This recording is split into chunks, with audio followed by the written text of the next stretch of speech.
நீலாம்பரியை வந்து டிசைட் பண்ணது வந்து ரவிக்குமார் தான். ஆனால் அந்த கேரக்டர் வந்து வேறு லெவலில் நடிச்சிருப்பாங்க.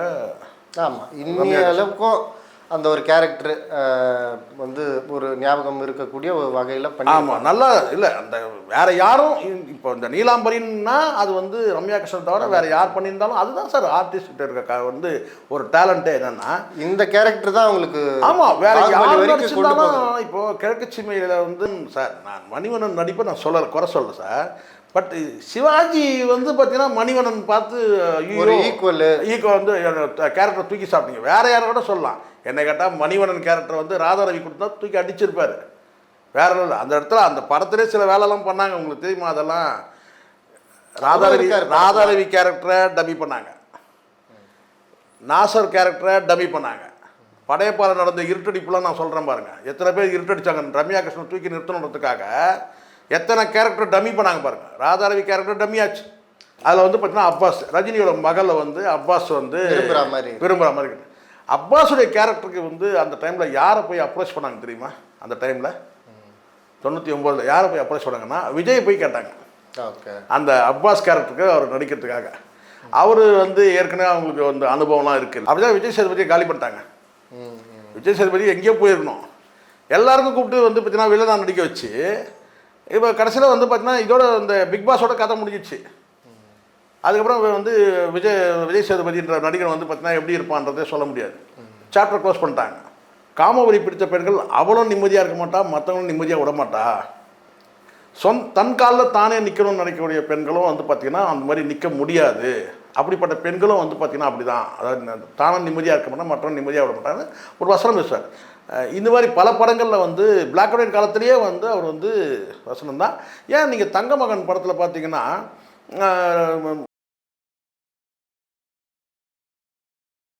கிங்குட்ஸ் நேயர்களுக்கு வணக்கம். இன்றைய சிறப்பு நேர்காணலில் நம்மோடு இணைந்திருப்பவர் மூத்த பத்திரிகையாளர் சேகுவர் அவர்கள். வணக்கம். வணக்கம். நடிகர் ரஜினியின் பிறந்த நாளை முன்னிட்டு அவருடைய படம் படையப்பா, அந்த படத்தை ரீரிலீஸ், இப்போ நிறைய ரீரிலீஸ் வந்துக்கிட்டே இருக்குது. எல்லார் படமும் விஜய் இது, அஜித் இது, வருது. ஆனால் வந்து எல்லாமே ஓடுமானா ஓடுறது இல்லை. அதுவும் விஜய் இது வந்து பார்த்தீங்கன்னா ரீரிலீஸ் வந்து கேப்டன் பிரபாகரன் நல்லா போச்சு. பட் சச்சின் வந்து போகல. ஆனால் போன மாதிரி ஒரு ஸ்கேம் பண்ணானுங்க, சரிங்களா? ஆன்லைனில் புக் பண்ணுற மாதிரி. ஆனால் வந்து தியேட்டர் ஜனங்களே இல்லை. அது தொடர்ச்சியாக உங்களுக்கு தெரியும்ல, நிறைய படங்கள் வந்து கில்லி, பகவதி, ஃப்ரெண்ட்ஸு, இந்த மாதிரி இன்னும் குஷி, இந்த மாதிரி நிறைய ரிலீஸ். இப்போ ரீசெண்டாக கூட ஃப்ரெண்ட்ஸுன்னு நினைக்கிறேன் ரிலீஸ். ஸோ ரீரிலீஸ் வந்து பார்த்திங்கன்னா பெரிய அளவில் போகிறது இல்லை, எடுபடல. ஆமாம், அதே விஜய் தான் கோட்டை நடித்த லியோ நடித்த அதே விஜய் தான். ஆனால் வந்து படம் போகல. ஆனால் கேப்டன் பிரபாகரன் வந்து பயங்கரமாக ஓடிச்சு. அன்னைக்கு வசூலுக்கு வந்து வாங்கினதை விட அதிகமாகவே வசூல் பண்ணி கொடுத்தா சொல்கிறாங்க. அந்த வரவேற்பு இருந்ததை நம்மளே பார்த்தோம் கூட இங்கே போகும்போது. இப்போ ரஜினி வந்து இந்த ரீரிலீஸு படையப்பா அவருடைய சொந்த படம், அதுக்கு ஒரு ப்ரொமோஷன் கொடுக்குற மாதிரி அவரே மலரும் நினைவுகள்ன்ட்டு ஒரு வீடியோவும் போடுறாரு. ஒவ்வொன்றும் ப்ரொமோஷன் தானே, அப்படி தானே பார்க்கணும். அப்போ அது ஒரு ஹைப் க்ரியேட் பண்ணி ரம்யா கிருஷ்ணனை பற்றியும் சிவாஜி சார் கால் ஷீட்டை பற்றியும் இப்படிலாம் பேசும்போது படத்தை வந்து பார்ப்பாங்க அப்படின்ற ஒரு இது. இந்த படம் பார்த்து தான் அவர் சம்பாதிக்கணுன்ட்டு இல்லை, இன்னமும் இந்த வயசுக்கு மேலேயும் ஒரு ட்ரெண்டிங்கில் இருக்கணும். ரீரிலீஸ் படம் கூட பயங்கரமாக ஓடி சாதனை படிச்சதுன்ற ஒரு இதை காட்டணும்னு நினைக்கிறாரா என்னன்னு தெரியல. கேப்டன் பிரபாகரன் தாக்கம். ஓகே, கேப்டன் பிரபாகரன் வந்து ரீரிலீஸ் வந்து யாருமே எதிர்பார்க்கல இந்த அளவுக்கு போகும்னு சொல்லிட்டு. அதில் ரம்யா கிருஷ்ணன் தான் நடித்தாங்க. இதுலேயே ரம்யா கிருஷ்ணன் தான் வந்து இருக்காங்க. இன்னமும் அந்த போட்டி மனப்பான்மை எதுக்கு? இல்லை, போட்டி மனப்பான்மை இல்லை. நான் நினைக்கிறேன் ரஜினி அவர்கள் வந்து 50 வருஷம் நிறைவடைஞ்ச ஒட்டி அவர் வந்து கடைசி படத்தில் நடிக்கிறாரு கூட ஒரு ரூமர் இருக்குது, சரிங்களா? அதுதான் கடைசி படம், அதுக்கப்புறம் படமே நடிக்க போகிறதில்லன்ற மாதிரி கூட சொல்கிறாங்க. நான் நினைக்கிறேன் ஒரு ரீசெண்டாக அவருக்கு வந்து ஒரு லைஃப் டைம் அச்சீவ்மெண்ட், அதாவது வாழ்நாள் சாதனையாளர் சொல்லி ஒரு அவார்டு கொடுத்தாங்க ஃபிலிம் ஃபெஸ்டிவலில் கோவாவில்.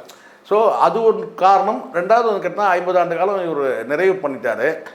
ஸோ அடுத்தது வந்து ஒரு கடைசி படம் தான் வந்து ஒரு ரீரிலீஸ்னு ஒரு படம் வரும்போது அது வந்து அது பேசி தான் ஆகணும். ஏன்னா உங்களுக்கு தெரியும், வாட்ஸ்அப் படத்துக்கு பிறகு தான் அவருடைய லைஃப்பில் நிறைய டேர்னிங் ஆகுது. அவர் மேடையில் பேசுகிறாரு, அந்த மேடை பேச்சு சர்ச்சை ஆகுது. அதை தொடர்ந்து ஆரம்பிக்கிறப்படைய பதவி பறி போகுது. அதுக்கப்புறம் வந்து இவர் வழிமறிக்கிறாங்க, டிராஃபிக்கை காரணம் காமிச்சு. இவர் வந்து வெளியே வந்து டீ கடைக்கு போகிறாரு, ஸோ இப்படி இந்த சர்ச்சை ஜெயலலிதாவுக்கும் இவருக்கும் சர்ச்சை ஏற்பட்ட பிறகு அதுக்கப்புறம் வந்து வில்லன் கேரக்டரில் நடித்தவர் வில்லி மாதிரி ஒரு கேரக்டரில் வந்து நடிக்க தொடங்குறாரு. அதுதான் வந்து ஒன்று. ரெண்டாவது நம்ம அதுக்கு வந்து முன்னாடி பின்னாடின்னு பார்க்காம நீங்கள் பிளாக் அண்ட் ஒயிட் காலத்துலேருந்தே பார்த்தீங்கன்னா ரஜினி வந்து ஒரு பெண்களுக்கு எதிரான கருத்துன்னு கிடையாது, ஒரு முரணான கருத்தை வந்து சொல்லுவார்.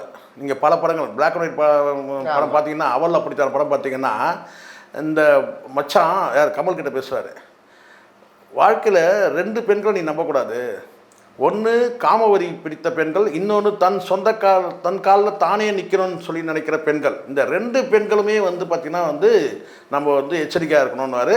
இவங்களோட இருக்கக்கூடாது. ஏன்னா காமவரி பிடித்த பெண்கள் அதில் வசனத்தை அப்படின்னா அப்படியே பேசலாம், வசனத்தை அப்படியே பேச முடியும், ரஜினி வசனத்தை நம்ம பேச முடியாது. சொல்லக்கூடிய கருத்து இருக்குன்னா, காமவரி பிடித்த பெண்கள் அவளும் நிம்மதியாக இருக்க மாட்டா, மற்றவங்களும் நிம்மதியாக விட மாட்டா. தன் காலில் தானே நிற்கணும்னு நினைக்கக்கூடிய பெண்களும் வந்து பார்த்திங்கன்னா அந்த மாதிரி நிற்க முடியாது. அப்படிப்பட்ட பெண்களும் வந்து பார்த்திங்கன்னா அப்படி தான், அதாவது தானும் நிம்மதியாக இருக்க மாட்டாங்க, மற்றவங்க நிம்மதியாக விட மாட்டாங்க. ஒரு வசனம் பேசுவார், பெண்கள் எப்போவுமே வந்து டிபெண்ட் பண்ணி தான் இருக்கணும், படுக்கை அறையில் வந்து சமத்துவத்துக்கு இடமே இல்லை அப்படின்லாம் ஒரு வசனம் வரும். பெண்கள் எப்பவுமே they are not independent, they are depend. கல்யாணத்துக்கு முன்னாடி பெற்றோர்கள் அந்த இயக்குனருடைய கருத்தை தானே பார்க்கணும், ரஜினியுடைய கருத்து. ரஜினியோட கருத்து இல்லை, பட் இருந்தாலும் பிளாக் அண்ட் ஒயிட் காலகட்டத்தில் சொல்ற பாயிண்ட் கரெக்ட். பட் இருந்தாலும் அந்த மாதிரி வசனங்கள் வரும்போது இல்லைங்க இந்த வசனத்தில் வந்து நான் வந்து இந்த டயலாக் நான் பேச முடியாது அப்படின்னு சொல்கிறது ஒன்று இருக்குது. அது அவாய்ட் பண்ண முடியும். ஆனால் அந்த படத்தை மட்டுமே கிடையாது, அது பிறகு வந்து தப்பு தாளங்களாக இருக்கட்டும், அதுக்கப்புறம் வந்து மூன்று முடிச்சா இருக்கட்டும், இந்த மாதிரி பல படங்களில் வந்து பிளாக் அண்ட் ஒயிட் காலத்திலேயே வந்து அவர் வந்து வசனம் தான். ஏன் நீங்கள் தங்கமகன் படத்தில் பார்த்தீங்கன்னா ஒரு பாட்டில் வந்து 2 பேருக்கும் போட்டி நடக்கும். தங்கமகனில் பூர்ணிமாவுக்கும் இவருக்கும் போட்டி நடக்கும்போது பார்த்தீங்கன்னா ஒரு ட்ரெஸ்ஸாக வந்து அதுக்கேற்ற மாதிரி இளையராஜா மியூசிக் அடிச்சிருப்பார். எல்லாம் தெரியுது பார்த்தீங்களா, இதுக்கெல்லாம் ஒரே குட்டையில் விட மாட்டேங்கன்ட்டு. அது வந்து ஒரு மியூசிக் கொடுக்கும்போது இவர் ஒரு ட்ரெஸ்ஸாக காட்டுவார். கடைசியில் என்ன செய்யணும்னா சட்டையை காட்டுவார், சட்டையை கட்டி வெற்றுடம்பை காட்டுவார். அப்போது வந்து பார்த்தீங்கன்னா வந்து பூர்ணிமா வந்து தோற்றுருவாங்க. அவங்களால வந்து அடுத்த கட்டம் அவங்க வந்து ஆடையை அவுக்க முடியாது. என்ன மாதிரி இப்போ நீங்கள் சொல்லுவீங்களான்னு கேட்டால், சார் இது வந்து இயக்குனருடைய இதுதான் சொல்லுவீங்களா? கிடையாது. இயக்குனர் இருந்தாலும் கூட பார்த்தீங்கன்னா அதில் சம்மதிக்கிறதுன்னு ஒன்று இருக்குல்ல, நடிக்கிறது சம்மதிக்கிறதுன்னு கேட்டேன், என்னங்க இப்படி இருக்குது, இதில் எப்படிங்க நான் நடிக்க முடியும்னு சொல்லி கேட்கலாமே. ஆனால் பெண்களுக்கு எதிரான நீங்கள் எப்படி சொல்கிறது இண்டிபெண்ட் கிடையாதுன்ற கருத்துக்களை முன் வச்சு நிறைய நடிச்சிருக்காங்க. அதாவது வந்து கேட்டால் ஒரு பெண் என்பவர் வந்து சார்ந்துதான் இருக்கணும், இண்டிபெண்ட்டாக இருக்க முடியாது. கல்யாணத்துக்கு முன்னாடி வந்து அப்பா அம்மா கிட்ட, கல்யாணத்துக்கு பிறகு கணவன் கிட்ட, வயதான பிறகு வந்து குழந்தைங்கிட்ட வந்து பிள்ளைங்கள்கிட்ட வந்து இவங்க டிபெண்ட் பண்ணி தான் இருக்கணும் அப்படின்றது வந்து ஒரு முரணான கருத்து தானே. பெண்களுக்கு எதிரான கருத்துன்னு சொல்கிறத விட முரணான கருத்து தானே அது. இயற்கை அதாவது கேட்டால், ஏன்னா ஆணுக்கு பெண் நிகர்ன்றது வந்து இன்றைக்கி பேசக்கூடியது கிடையாது. இது வந்து கிட்டத்தட்ட வந்து 40 ஆண்டு காலமாக வந்து மெல்ல மெல்ல மாறி இருக்கும்போது, அதுவும் குறிப்பாக அந்த பிளாக் அண்ட் ஒயிட் அந்த படம் வரும்போதுலாம் இந்திரா காந்தி வந்து பிரைம் மினிஸ்டராக இருக்கிறாங்க. அந்த படம் வந்து பிளாக் அண்ட் ஒயிட் நான் சொல்லக்கூடிய படம் வரும்போதெல்லாம் ரிலீஸ் ஆகும்போது இந்திரா காந்தி பிரைம் மினிஸ்டர். அப்போது இதுதான் நான் சொல்ல வருது இருக்குன்னா, இது மாதிரி பல படங்கள், அதை தொடர்ச்சி அவங்க மன்னன் படத்தில் வந்து விஜய் சாந்தியை என்னெல்லாம் பேசியிருப்பாருன்னு உங்களுக்கு தெரியும்.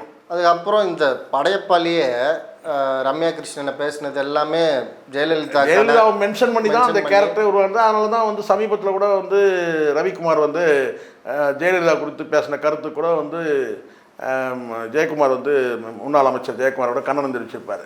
ஸோ இது வந்து ஜெயலலிதா அவர்கள் மனசில் வச்சு தான் இந்த கேரக்டரே உருவாக்குனாங்க. அதில் அது ரஜினி என்ன சொல்கிறாருன்னா, அப்படி ஜெயலலிதா நேரடியாக சொல்லலை, ஆனால் எல்லாருக்கும் தெரியும் தான். பட் ரஜினி வந்து நிறைய விஷயங்களை சென்சார் பண்ணி தான் பேசினார்.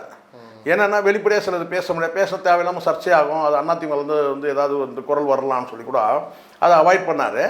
அது நீங்கள் சொன்ன மாதிரி படத்துக்காக பேசுனார்கள்ல, அந்த குறிப்பிட்ட அந்த நீலாம்பரின்ற கேரக்டர் வந்து கதை இவர் தான், தயாரிப்பு இவர் தான்.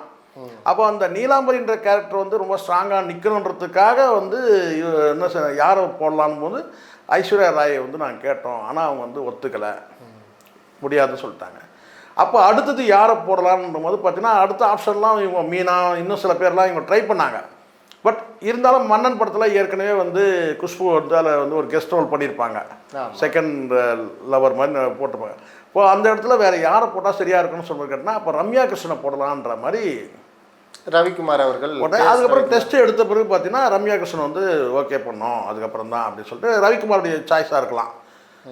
அதான் அவர் சொல்கிறாரு, எனக்கு அதில் அவ்வளோவா உடன்பாடு இல்லை. ஆனால் ரவிக்குமாருக்கு உடன்பாடு வந்து நீலாம்பரியோட, சரிங்களா? அதனால் வந்து பார்த்தீங்கன்னா வந்து நீங்கள் வேறு மாதிரி ஏதாவது புரிஞ்சிக்க போகிறீங்க. அதனால் வந்து நான் கேட்டிங்கன்னா வந்து பல வதந்திகள் இருக்குது சார். நம்ம அந்த வதந்தியெல்லாம் பேச முடியாது. அது வதந்தியை நம்ம வதந்தியாக எடுத்துக்கணும். அதில் சில ஊடகங்கள்லாம் கூட இருக்குது, அவருக்கும் இவங்களுக்கும் லிவிங் ரிலேஷன்ஷிப் இருக்குது.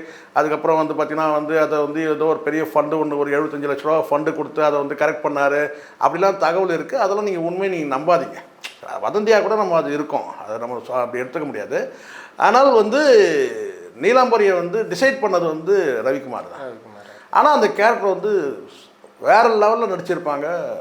ஆமாம், இன்னைய அளவுக்கும் அந்த ஒரு கேரக்டர் வந்து ஒரு ஞாபகம் இருக்கக்கூடிய ஒரு வகையில் பண்ணி. ஆமாம், நல்லா இல்லை. அந்த வேறு யாரும் இப்போ இந்த நீலாம்பரின்னா அது வந்து ரம்யா கிருஷ்ணன் தவிர வேறு யார் பண்ணியிருந்தாலும் அதுதான் சார் ஆர்டிஸ்ட் இருக்க வந்து ஒரு டேலண்ட்டே. என்னென்னா இந்த கேரக்டர் தான் அவங்களுக்கு. ஆமாம், வேறு யார் நடிச்சிருந்தாலும் இப்போது கிழக்கு சீமையில் வந்து விஜயகுமாரும் ராதிகாவும் வந்து அண்ணன் தங்கை கேரக்டர். அந்த 2 கேரக்டர் நம்ம வந்து வேறு யாராவது கற்பனை கூட பண்ணி பார்க்க முடியாது, அப்படி இருக்கும் அந்த 2 கேரக்டர். அந்த மாதிரி நீலாம்பரினா அது யார்? அது வந்து ரம்யா கிருஷ்ணன் தான். அதனுடைய 2.0 தான் ராஜமாதா. ஆமாம், அந்த மாதிரி நடிப்புலாம் யாரும் வந்து பார்த்தீங்கன்னா அவ்வளோ கம்பீரம். அந்த குரல் வந்து பார்த்தீங்கன்னா ரொம்ப சப்போர்ட்டாக இருக்கும். ஆனால் அது ஒரு பேன் இண்டியா மூவி. அவங்க நினச்சிருந்தா நார்த்லேருந்து. ஆமாம், கண்டிப்பாக. ஐஸ்வர்யா ராய் கிடைக்கல. பாகுபலியில் எப்படி செலக்ட் பண்ணியிருப்பாங்க? நீலாம்பரியோட தாக்கம் தான் பாகுபலியில் வந்து ராஜமாதா கேரக்டர் யார் செட் ஆவாங்கன்னு பார்த்தீங்கன்னா கண்டிப்பாக ரம்யா கிருஷ்ணன் தவிர வேறு யாரும் கிடையாது. அதுக்கு நிறைய எதிர்ப்பு. ஏன்னா தமிழ்நாட்டிலேருந்து நீங்கள் சத்யராஜ் இவங்க இதில் வந்து அவங்க துணிச்சலாக வந்து நடித்ததுக்கே படையப்பால் சில பேர் சொல்லலாம்ல, அந்த டைமில் வந்து ஜெயலலிதாவுடைய கேரக்டருங்க, இதை போய் நீங்கள் நடிக்கிறீங்களே, நாளைக்கு ஏதாவது ஒன்று ரொம்ப வந்து தொலை போகுது அப்படி கூட நினச்சிடலாம். பட் இருந்தாலும் அவங்க தைரியமாக நடிச்சதுக்கு காரணம் கேட்டிங்கன்னா ஷோவோட அவங்க உறவு. யார்? ரம்யா கிருஷ்ணன் வந்து சோ ராமசாமியோட உறவு. அந்த ரிலேஷன்ஷிப்பில் என்னன்னு கேட்டிங்கன்னா சரி எது வந்தாலும் அவர் பார்த்துப்பாருன்ற மாதிரி பாரத்தை போட்டு ஷோ மேலே பாரத்தை போட்டு அந்த கேரக்டர் நடிச்சிருப்பாங்கன்னு நினைக்கிறேன். ஆனால் அந்த கேரக்டர் அந்த மின்சார கண்ணான்ற அந்த பாடலாக இருக்கட்டும் அட்டகாசம் வெளுத்து வாங்கியிருப்பாங்க. வேறு சான்ஸே கிடையாது சார். நீலாம்பரி கேரக்டரில் வேறு யார் நடிச்சிருந்தாலும் இந்த அதை கொண்டு வந்திருக்க முடியாது. ஆனால் ரஜினி அவர்கள் போகிற போக்கில் சிவாஜியை வந்து அசிங்கப்படுத்திட்டு போயிட்டாரோ, பெருமையாக பேசுகிற மாதிரி அவர் பெருமையாக பேசுகிறாரு. என்ன சொல்கிறாருன்னா, ரஜினி பட்ஜெட்டுக்குள்ளே முடிஞ்சிச்சு, அதனால் இரவோட இரவாக எல்லாருக்குமே அந்த மீதி பணத்தை கொடுக்க சொல்லிட்டாரு அப்படின்னு. ரஜினி மேலே 1000 விமர்சனம் இருக்குது. அது ஒன்று. இந்த பட்ஜெட்டில் மீதி பணத்தை கொடுத்தாரு. அதுக்கப்புறமா சிவாஜிக்கு வந்து 5 நாள் ஷூட்டிங்க்கு இப்படிலாம் கேட்குறது அநியாயம் சார் அப்படின்னு கேஎஸ் ரவிக்குமார் சொன்னார். காசுக்காக அவர்கிட்ட பேசிட்டு அது நான் கூட கேட்டேன். இதை ரஜினியோட இயல்புன்னு நம்ம எடுத்துக்கலாம் போல இருக்குன்னு நான் நினைக்கிறேன். அது கஷ்டமாக தான் இருக்குது. அது மட்டும் இல்லாமல் என்னென்னா மணிவண்ணன் வந்து அந்த அந்த கேரக்டரில் வந்து இவர் வந்து ரொம்ப நேரம் வந்து டயலாக் வந்து பேசி பார்த்துட்டு இருந்தாராம். யார்? சிவாஜி. அவர் சொல்கிறார்ல, அது ஒன்று. நீங்கள் சொல்கிறது ஃபினான்ஸு. இன்னொன்று கேட்டால் மணிவண்ணன் வந்து என்னை வந்து அவன் கேரக்டர் ரொம்ப ஸ்ட்ராங்காக இருக்கிறதுனால அந்த கேரக்டர் வந்து என்னை கிராஸ் பண்ணிடக்கூடாது, அதனால் நான் வந்து ப்ராக்டிஸ் பண்ணுறேன்ற மாதிரி வந்து சிவாஜி சொன்ன மாதிரி சொல்கிறாரு. கரெக்டாக நான் சொல்கிறது அப்படி தான் சொன்னார் அவர். அந்த மாதிரி ஒரு துணியில் அவருடைய லாங்குவேஜில் ரஜினியோட லாங்குவேஜில் சொல்கிறாரு. பட் இதெல்லாம் சொல்லணும்னு அவசியம் இல்லைன்னு நான் நினைக்கிறேன். இதெல்லாம் வந்து சொன்னால் அப்போது வந்து இவ்வளோ பெரிய ஆளுமை அவர் வந்து பார்த்தீங்கன்னா மணிவண்ணன் வந்து கமலஹாசன் என்ன சொல்லுவார்னா, அவர்கிட்டலாம் ரீடேக் கேட்க எங்களுக்கு தைரியமே கிடையாது. அது 1000 நடந்திருக்கலாம் செட்டில். அது சரி. ஆனால் அந்த ஒரு மூத்த நடிகருக்கு கொடுக்க வேண்டிய ஒரு மரியாதையோட பேசுகிற மாதிரி சில நேரங்களில். இப்போ நான் கேட்குறேன் ஒரே வார்த்தை உங்கள்கிட்ட. இப்போ இதே சிவாஜிலாம் இருந்தால் இந்த மாதிரி பேசுவார் இவர். எப்பவும் நல்லா தெரிஞ்சுங்க, ஜெயலலிதாவை பற்றி ரவிக்குமார் சொன்ன அந்த வார்த்தையும் சரி, சரிங்களா, சிவாஜி குறித்து இப்போ ரஜினி பேசுகிற சரி, இறக்கும் வரைக்கும் தான் மரியாதை. இறந்துட்டாங்கன்னு வச்சுங்களேன், இது இன்னைக்கு ரஜினி வந்து ஆகா ஓகோன்றவங்களும் நாளைக்கு ரஜினிக்கு இதே தான் நிலைமை. இது திரைத்துறையில் நிறைய பேர் பேசுகிறாங்க. ஏங்க டயலாக்கே நாங்கள் தான் சொல்லி கொடுத்தாங்க ரஜினிக்கு, பேசவே வராதுங்க, இல்லை தமிழே வராதுங்க. ஆமாம், தமிழ் வராது. இப்போவே அவர் வந்து ஒரு கஞ்சப்பேர் வழின்ற மாதிரி தான். ஆமாம் சார், நிறைய பேர் விமர்சனம் அதான் சொல்லலை. இறக்குற வரைக்கும் இறந்துட்ட பிறகு ஐயோ அதான் சொல்கிறேன், ஏதோ ஒரு படத்தில் ரஜினியை சொல்லலை, மற்றவங்கள சொல்கிறோம். அதுதான் சார், ஒரு சில பேர் இறந்துட்ட பிறகு ஒரு படம் நினைக்கிறேன், நீங்கள் எந்த படம்னு தெரியல, சரியா ஞாபகம் வரல. பிரகாஷ் ராஜ் வந்து கடவுளாக நடிப்ப ஒரு படத்தில், ஏதோ ஒரு படத்தில் அங்கே வந்து பார்த்தீங்கன்னா நம்ம இருக்கிறது தெரியலன்னு வச்சுங்களேன். நம்மளே கூட எடுத்துங்க சார், நம்ம இறந்துட்டோம். இப்போ நானே எடுத்துங்க, நான் இறந்துட்டேன்னு வச்சுங்களேன், நான் வந்து இங்கே உலாத்துறேன்னு வச்சுங்களேன், இங்கே உலாத்துறேன், உங்களுக்கு தெரியல, நீங்கள் என்ன சொல்லுங்கன்னா ஒரு வந்து இன்டர்வியூ கூப்பிட்டா கொஞ்சத்தில் வரமாட்டாங்க, அந்த ஆள் 2 மணிக்கு கூப்பிட்டா 4 மணிக்கு வருவாங்க. அப்படி பேசுவீங்களா இது கேட்டா? இல்லைங்க, அந்த மாதிரி சொந்த உறவுகள், ரத்த உறவுகளே பேசும், கண்டிப்பாக பேசுவானுங்க. என்னன்னு கேட்டிங்கன்னா, ஐயோ பா இவனா, எல்லாரும் பேசுவானுங்க சார், உலகமே அவ்வளோதான் சார். அதைத்தான் நீங்கள் இந்த இடத்துல நீங்கள் எடுத்துக்கணும். யார் ரஜினி பேசுகிற இது பிரபு இருக்காரு, பிரபுடைய சகோதரர், அவங்கெல்லாம் நெருக்கமாக பேசக்கூடியவர்கள் ரஜினி கூட, அதை பற்றி கூட பொருட்படுத்த. அதனால தான் இந்த இடத்துல வெளிப்படையாக பேசுகிறவங்க எனக்கு ரொம்ப பிடிக்கும். இந்த விஷயத்தில் நீங்கள் என்ன வேணால் சொல்லுங்கள், அது எம்ஆர் ராதாவை அப்படியே வந்து என்ன அப்படியே உரிச்சி வச்சுருப்பார் அண்ணன் ராதாரவி. ஏன் ராதாரவினா வந்து பார்த்தீங்கன்னா வந்து படத்தில் தான் வில்லை இருந்தாலும் நிஜத்திலே வந்து ஏன் வந்து அவர் வந்து ஒரு சிலர் வந்து விமர்சிக்கிறாங்கல்ல, இந்த திமிருன்ற அந்த வார்த்தையை போட்டு விமர்சிக்கிறாங்கல்ல, ஏன் விமர்சிக்கிறேன்னா எல்லாத்தையும் வெளிப்படையாக பேசுகிறோம். அது அவராக இருந்தாலும் சரி, அது சங்கடம் வரும், அதனால அது விளைவுகளை பற்றி யோசிக்காம அது வந்து பார்த்தீங்கன்னா அவரு கிடையாது, அவர் மட்டும் கிடையாது, இந்த மன்சூலிக்கான சில பேர்லாம் இருக்கிறாங்கல்ல, ரொம்ப ப்ராக்டிக்கலாக பேசுகிறாங்க. எனக்கு கூட அது ரொம்ப பிடிக்கும் தான்.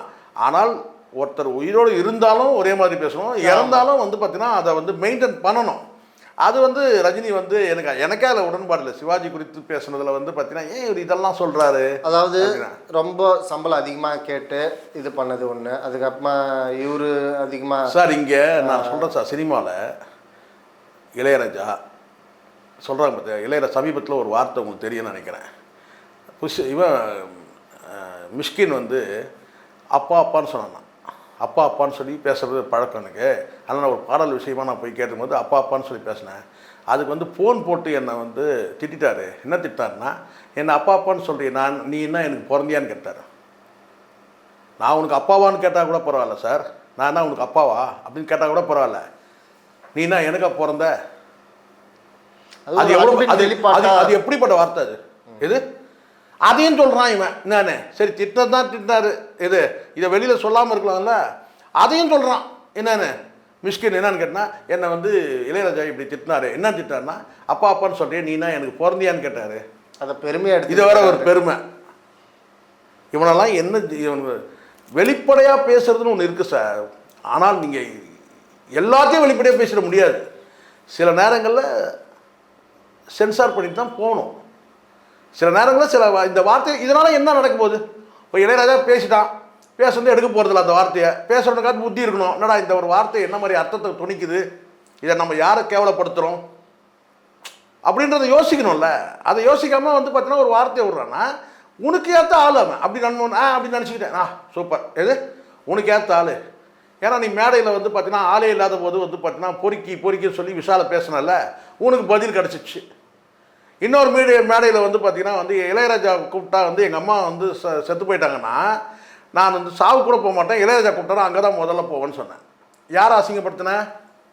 அம்மாவை அசிங்கப்படுத்தினியா? அவன் பதிலுக்கு திருப்பி உங்கள் அம்மாவை அசிங்கப்படுத்தினானா? அவன் எவ்வளோ பெரிய ஞானினா இருக்கட்டும். இப்போ புரியுதுங்களா? இதுதான் நம்ம வெளிப்படையாக பேசலாம் சார். இன்னொரு மனுஷனுக்கு மனசு வலிக்கும்னு சொன்னால், இல்லை அவங்கள சார்ந்தவங்களுக்கு வலிக்கும்னு சொன்னால் பேசக்கூடாது. இப்போ நான் கேட்குறேன், சிவாஜி பேசுனது வந்து ராம்குமாருக்கோ அல்லது வந்து பிரபுக்கோ இல்லை அவங்க குடும்ப சார்ந்த வலிக்கும் தானே? 2 வகையில் அவரை இழிவுபடுத்திருக்காரு. கண்டிப்பாக அவர் ஆளுமையான நடிகர்ன்றத ஒரு இடத்துல வந்து சார் மணிவண்ணன் சார், நான் மணிவண்ணன் நடிப்பை நான் குறை சொல்ல சார். பட் சிவாஜி வந்து பார்த்தீங்கன்னா மணிவண்ணன் பார்த்து ஈக்குவல் வந்து கேரக்டரை தூக்கி சாப்பிட்டீங்க. வேற யாரை கூட சொல்லலாம். என்னை கேட்டால் மணிவண்ணன் கேரக்டர் வந்து ராதாரவி கொடுத்தா தூக்கி அடிச்சிருப்பாரு. வேற இல்லை. அந்த இடத்துல அந்த படத்திலே சில வேலைலாம் பண்ணாங்க, உங்களுக்கு தெரியுமா? அதெல்லாம் ராதாரவி கேரக்டரை டம்மி பண்ணாங்க, நாசர் கேரக்டரை டம்மி பண்ணாங்க. படையப்பால நடந்த இருட்டடிப்புலாம் நான் சொல்கிறேன் பாருங்க. எத்தனை பேர் இருட்டடிச்சாங்க ரம்யா கிருஷ்ணன் தூக்கி நிறுத்தணுன்றதுக்காக, எத்தனை கேரக்டர் டம்மி பண்ணாங்க பாருங்க. ராதாரவி கேரக்டர் டம்மி ஆச்சு. அது கதைகளத்துக்கு அதெல்லாம் கிடையாது சார். அந்த இப்போ சார் அந்த கேரக்டர் வேற யாரும் போட்டுக்கலாமே. ராதாரவி அந்த கேரக்டர் வந்து பார்த்தீங்கன்னா அதே ராதாரவி முத்து படத்தில் பாருங்க எப்படி இருக்கும் பாருங்க. பயங்கரமாக இருக்கும். இந்த ஆழம் வந்தான் அறிவுள்ளவனுக்கு ஒரு வழி, ஆழம் வந்தானுக்கு 1000 வழி. அதெல்லாம் சார் கேரக்டர் வந்து டம்மி பண்ணாங்கன்னு சொல்கிறேன். அம்பலத்தான் சாரி கட் பண்ணிட்டு போங்க. அது ராதாரை பேசுவார் பாருங்க ஒரு வாரம் வந்து அறிவுள்ளவனுக்கு ஒரு வழி, இந்த அம்பலத்தானுக்கு 1000 வழி. அந்த மியூசிக்கோட வரும்போது எப்படி இருக்கும்? அது அவருக்காகவே ஸ்பெஷலாக அப்படி இருக்கும். அதுதான் நான் சொல்கிறேன். இங்கே நாசர் கேரக்டரும் பார்த்தீங்கன்னா டம்மி பண்ணியிருக்கோம். என்னமோ வந்து தங்கச்சி சொல்லிட்டு அப்படியே வந்து பார்த்தீங்கன்னா அப்படியே இது பண்ணுறாரு சார். நாசர்லாம் வந்து எப்படிப்பட்டது சார்? தேவர் மகனில் வந்து கமலை தூக்கி சாப்பிட்ருப்பார் சார். இது ஒரே வசனம் தான். கமலை சாப்பிட்டாரு, கமலை முடிச்சுட்டு தேவர் மகனில். அப்படிப்பட்ட ஒரு ஆளுமைகள் எல்லாத்தையும் டம்மி பண்ணி இதில் பிரகாஷ் ராஜ் ஒருத்தர் வருவார். எது அவர் எதுக்கு போட்டாங்கன்னு தெரியாது. பிரகாஷ் ராஜ், மன்சூர் அலிகான்.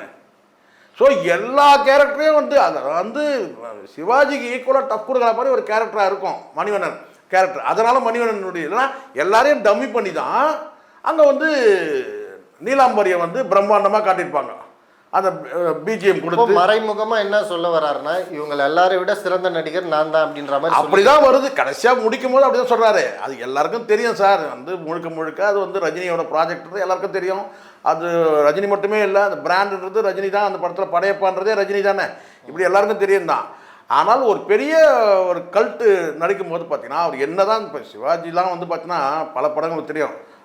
பசும்பொன் படத்துலலாம் வந்து ரொம்ப வந்து அவர் ஏன் இதில் நடிக்கிறாரு கூட நம்ம யோசிக்கிற மாதிரி சில படங்கள்லாம் நடித்தார் அவர். இந்த படத்தெல்லாம் நடிக்க வேண்டாமே. ஏன் கஸ்தூரிராஜா படத்தில் கூட இந்த டான்ஸ் ஆடுற மாதிரி கரகாட்டக்காரன் இந்த இது பொய்க்கால் குதிரை இந்த டான்ஸ் ஆடுற மாதிரி இருக்கும்ல, அதெல்லாம் வந்து இது தேவையாக இருக்குன்னு நான் நினைப்பேன் உண்மையிலே. ஆனாலும் இருந்தாலும் அந்த டைமில் அவருக்கு என்ன கடைசி வரைக்கும் நடிக்கணும் உழைக்கணுன்ற அந்த எண்ணத்தில் வந்து உழைப்பாக தான் நம்ம பார்த்தோம். கடைசியில் நடிப்பாக கூட பார்க்கல. அவர் இந்த வயசில் உழைக்கிறாருப்பா அப்படின்னு தான் நம்ம பார்த்தோம். சொல்லுங்களேன், ஆடின காலம் பாடின வாயை நிற்காதுனாங்களா அந்த மாதிரி நம்ம அதை குறைச்சிப்போம். ஆனால் இது மாதிரி ஒரு பேட்டியில் வந்து அந்த எப்போ நடந்த விஷயத்தை வந்து நீங்கள் வந்து அதை சொல்லும்போது, இந்த நேர்காணல் சொல்லும்போது பார்த்தீங்கன்னா அதை வலிக்காத விதமாக சொல்லணும். ஆமாம், அதுதான் வந்து கரெக்டாக இருக்கும். அதை வந்து நீங்கள் அதை சிரமப்படுத்தும் போது இப்போ இதுக்கு முன்னாடி கூட என்கிட்ட ஒரு நேர்காணல் கேட்கும்போது பார்த்தீங்கன்னா டிஆர் ராஜகுமாரி பற்றி கேட்டாங்க. என்ன பாருங்க, டிஆர் ராஜகுமாரி தான் வந்து இவருக்கு தியாகராஜ பாகவதர்களோட அவங்க தொடர்பு இருந்தது. அதனால தான் வந்து லட்சுமிகாந்தனுடைய கொலை வழக்கு நடந்ததுன்னு சொல்லி கேட்டேன். ஏன்பா அவங்களுக்கு பாசிட்டிவாக தெரியாது அவங்களுக்கு, நீங்கள் அதை விடுங்க. இப்போ நான் டிஆர் ராஜகுமாரி பற்றி நான் கதை சொல்கிறேன் கேட்டுக்கன்னு சொல்லிட்டு அப்போ அவங்க காதல் கதை எடுத்து பேசுகிறேன். டிஆர் ராஜகுமாரி வந்து புதுக்கோட்டை மன்னர் வந்து காதல் கடிதம் கொடுத்தா கூட அதை நிராகரிச்சிட்டாங்க. ஏன் நிராகரிச்சாங்கன்னா அவங்க ஒருத்தரை லவ் பண்ணாங்க. அந்த லவ் நிராகரிக்கப்பட்டது அவங்க வீட்டில். அந்த லவ்வர் யாருன்னு கேட்டிங்கன்னா அவங்க கார் டிரைவர். இவங்களை லவ் பண்ணாங்கிறதுக்காக அவங்களை விரட்டி விட்டாங்க அந்த கார் டிரைவரை. கடைசி வரைக்கும் அவங்க கல்யாணமே பண்ணிக்காமல் அந்த காதல் நினைவோடு வாழ்ந்தாங்க. இதுதான் கதை, இதுதான் நேர்காணல் எடுத்துக்கொண்டேன். எதுக்கு சொல்கிறேன்னா, ஒருத்தரை பற்றி சொல்லும்போது அதை ரொம்ப நாசுக்காக சொல்லணும். இவர் சொல்லும் போது பார்த்தீங்கன்னா அது ரஜினியோட இயல்பு தானே. அது கடந்த காலத்துலேயும் மேடையில் வந்து அதை சர்ச்சையாக பேசணும்னு நினைக்க மாட்டார்.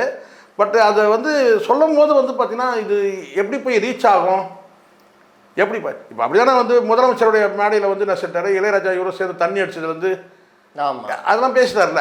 சொல்லவா பேர் எவ்வளோ பேர் அரசு நிகழ்ச்சி, சிஎம் இருக்கிறாரு, பெண்கள் உட்கார்ந்து இருக்கிறாங்க, அங்கே வந்து பேசினார் இல்லையா. அப்போ நான் நினச்சிக்கிட்டேன், ஆஹா இது இளையராஜாக்கு தேவைதான், இது தண்ணி போட்டால் ஒரே அலப்புற.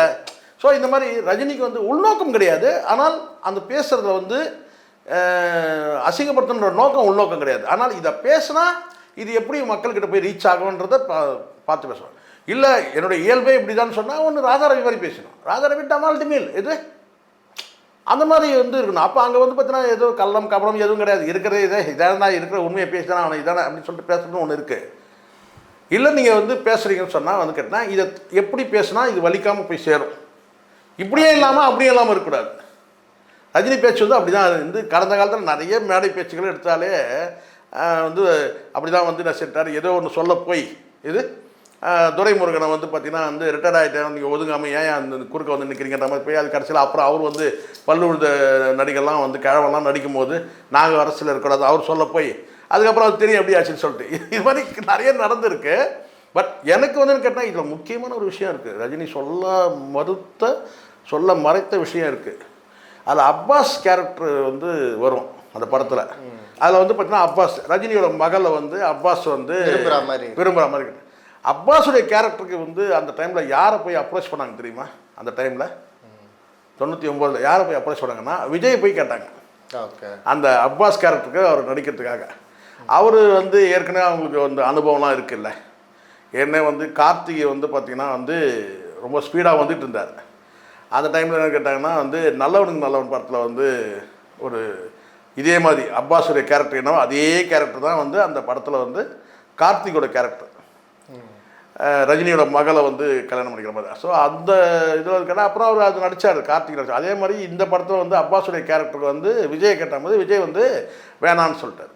ஓகே, நான் வந்து நடிக்க முடியாது அப்படின்னு சொன்ன உடனே விட்டாங்க. ஆனால் வந்து அப்ரோச் பண்ணது வந்து விஜய் தான். அப்ரோச் அதெல்லாம் சொல்லலை, அதை சொல்லிடணும்ல, தவிர்த்திருக்காரு. அதை தவிர்த்துட்டார்.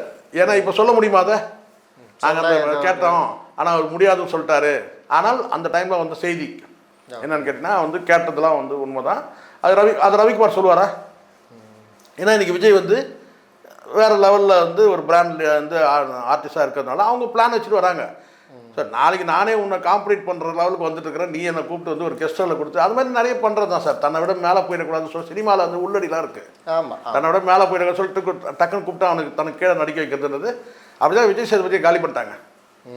விஜய் சேதுபதி எங்கேயோ போயிருக்கணும், எல்லாருக்கும் கூப்பிட்டு வந்து பார்த்தீங்கன்னா வில்லனாக நடிக்க வச்சு இப்போ கடைசியில் வந்து பார்த்தீங்கன்னா இதோட இந்த பிக் பாஸோட கதை முடிஞ்சிச்சு. அதுக்கப்புறம் வந்து விஜய் சேதுபதின்ற நடிகர் வந்து பார்த்தீங்கன்னா எப்படி இருப்பான்றதே சொல்ல முடியாது. சாப்டர் க்ளோஸ் பண்ணிட்டாங்க. ஓகே, அதனால தான் சொல்கிறேன் நான், இதெல்லாம் நடந்தது. இதெல்லாம் வந்து ரஜினி நிறைய மறைச்சிட்டாருன்றது தான்.